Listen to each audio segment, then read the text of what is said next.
Western Europe, the world of the Celtic-speaking peoples. What is a Celt? A Celt is a person who speaks Celtic. Celtic is a language group. Irish people, Welsh people, Scottish people.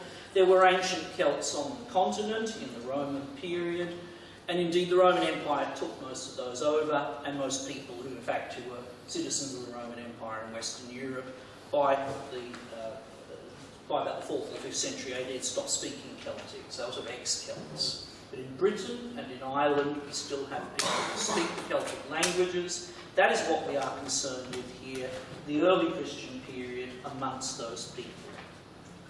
They were, in the early Christian period, they were people who were inhabitants of the coasts, and indeed the taking of Christianity to the coasts and beyond is one thing that they themselves picked up as one of their narratives in their own sense of mission.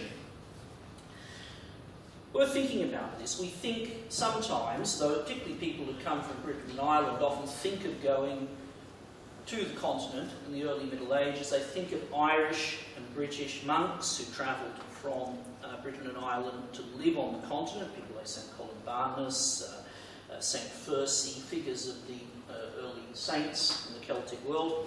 They think of those people often as being regarded as being like, well, people from the backwoods, people who came from out there.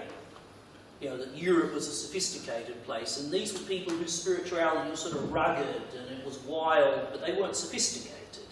Think again. These people who came in from the Celtic world, from the coasts of the Europe, actually often had quite an attitude about themselves.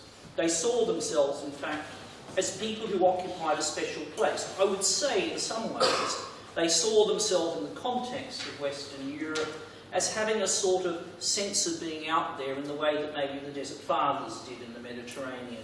They were people who inhabited the edges of the known world. So the Fathers of Egypt were inhabiting the land on the north side of the great unpassable desert.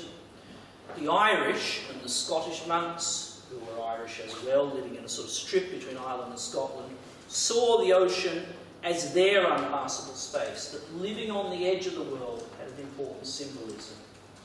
Always remember what the mindset for the church would have been in that time, that for many people, the end was imminent. The church was not going to last terribly long. Obviously from our perspective today, we can see that very differently. But back then, a lot of them thought it wasn't going to last much longer. And being on the edge, well, what were you doing? You were taking the gospel to the nations. If you kept taking the gospel into the ocean and you ran out of nations, maybe that was a sign that things were finished. Space and time, that you are moving both in a narrative of space to the edge of the known world, you are moving in a narrative of time.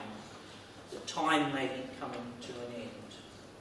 So texts like Isaiah, people are reflecting back on these, they're looking at the symbolism in them and saying, where are we going? And where will we find? And what will be our sacred geography when